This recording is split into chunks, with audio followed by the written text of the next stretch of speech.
Bapak, Ibu, saudara-saudariku yang terkasih dalam Kristus, saya tertarik dengan sebuah status di Facebook dari seseorang yang menurut saya luar biasa. Ketika dia sementara membersihkan Gua Maria, dia katakan, sekarang saatnya merayu Bunda.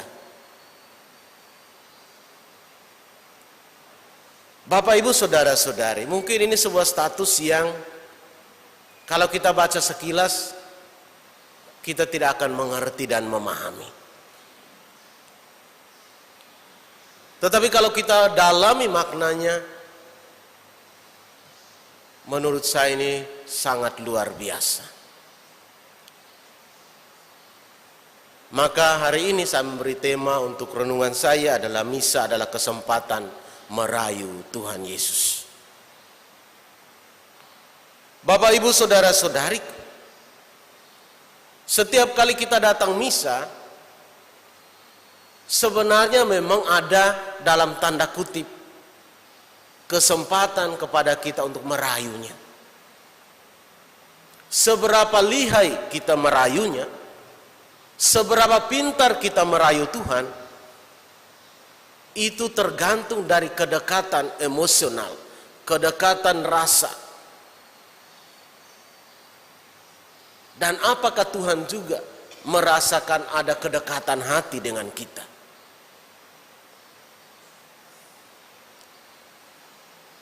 Apakah kita datang dengan ekspresi yang bisa menggoda Tuhan? Bisa membuat Tuhan tersipu malu-malu karena merasakan bahwa oh, ini dia kekasih saya datang.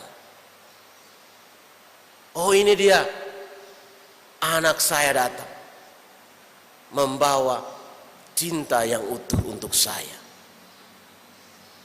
Adakah hari ini Tuhan Yesus juga tersipu malu karena melihat kita, karena kehadiran kita di rumahnya hari ini?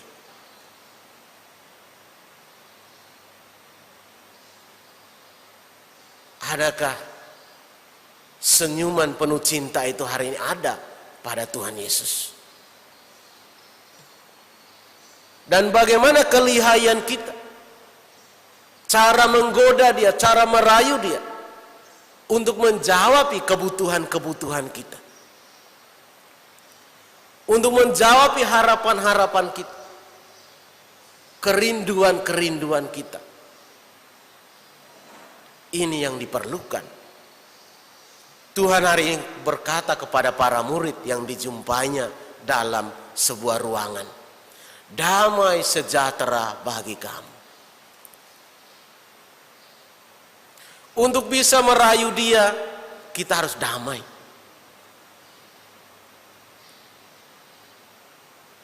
Hati yang damai akan terekspresikan dalam wajah yang damai.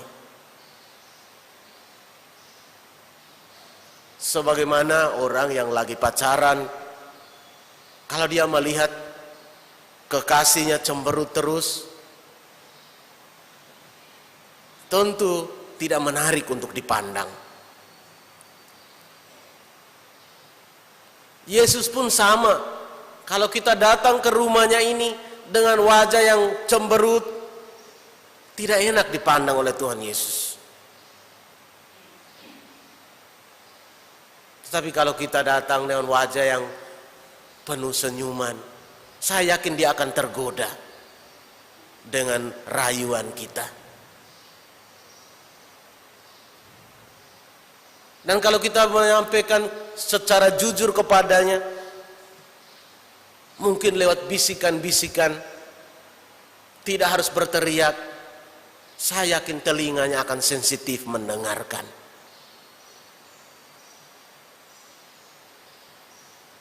Karena kalau orang yang saling mengasihi, tidak harus berteriak, dia mendengarkan. Yesus pun sama.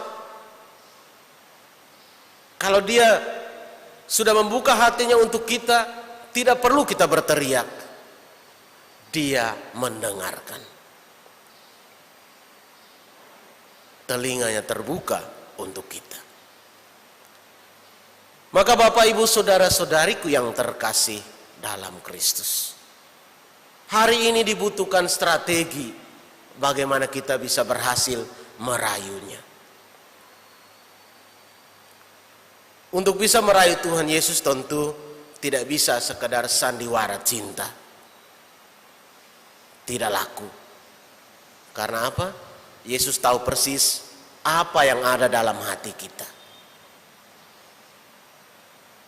Dia mengenal betul apa isi hati kita. Bersandiwara di depan Yesus pasti tidak laku. Tetapi bagaimana supaya bisa mendapatkan cintanya? Tentu harus tulus, harus murni. Apa adanya, bukan ada apa-apanya. Ketika kita mempersiapkan diri untuk datang ke gereja ini, maka kita harus bisa membebaskan diri dari segala kepentingan lain di belakang. Kita harus berusaha fokus untuk mencintai Dia yang kita jumpai di gereja ini.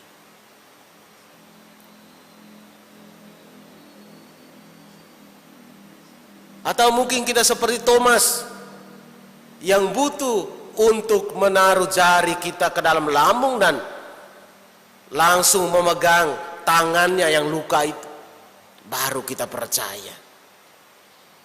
Sebelum aku mencucukkan jariku ke dalam lambungnya, sekali-kali aku tidak akan percaya. Demikian kata Thomas. Bapak Ibu saudara-saudariku yang terkasih dalam Kristus, dalam sejarah kita sebenarnya mujizat cinta Yesus sudah banyak sekali.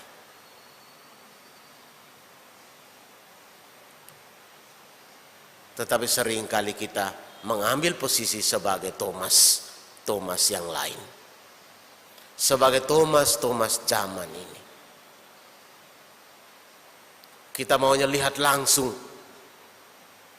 Yesus yang lambungnya terbuka itu, Yesus yang kedua tangannya luka itu, Yesus yang kakinya luka itu, baru kita akan percaya.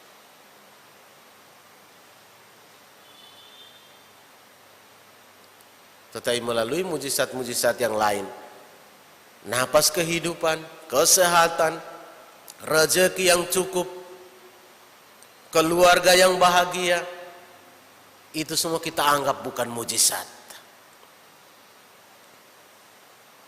Itu semua kita anggap wajar dan biasa-biasa saja. Kalau kita masih terus meragukan cinta Yesus, kita tidak bisa merayu Dia untuk mencintai kita. Cinta yang penuh keraguan-raguan tidak akan mendapat balasannya. Kenapa? Karena ketika kita meragukan cinta Tuhan, Dia juga akan meragukan cinta kita. Otomatis. Lalu bagaimana kita bisa membujuk Dia untuk mencintai kita? Bagaimana kita bisa merayu Dia untuk mencintai kita? Kalau kita sendiri meragukan cintanya. Maka Bapak Ibu saudara-saudariku yang terkasih dalam Kristus, misa hari ini adalah kesempatan untuk merayu Tuhan Yesus. Doa-doa kita di rumah adalah kesempatan untuk merayu Tuhan. Atau kalau kita doa depan Bunda Maria, kita mau merayu Bunda Maria untuk membawa doa-doa kita kepada Yesus putranya. Kalau prinsip teman-teman Kristen, mereka tidak terlalu mau menghargai Bunda Maria. Mereka rasa bahwa ngapain kita harus pakai perantara lagi. Bapak Ibu saudara-saudariku yang terkasih, ketika kita bisa mendapatkan cinta Bunda Maria, Bunda Maria adalah jalan terpendek menuju Yesus. Bunda Maria adalah jalan terpendek menuju Yesus.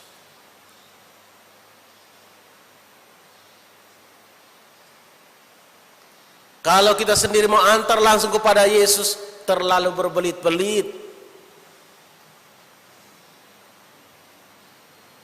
Ketika kita datang, Yesus akan katakan, siapa sih engkau? Saya tidak kenal kau.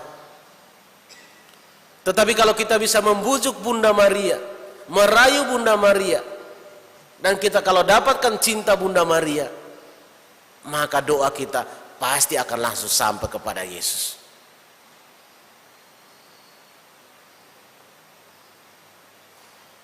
Maka status di Facebook itu menurut saya sebuah pengalaman iman yang sangat mendalam.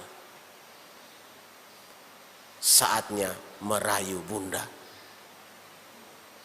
Saatnya merayu Tuhan. Bapak Ibu saudara-saudari yang terkasih, bagaimana strategi rayuan kita? Mari kita bertanya diri masing-masing. Semoga Tuhan memberkati kita. Amin.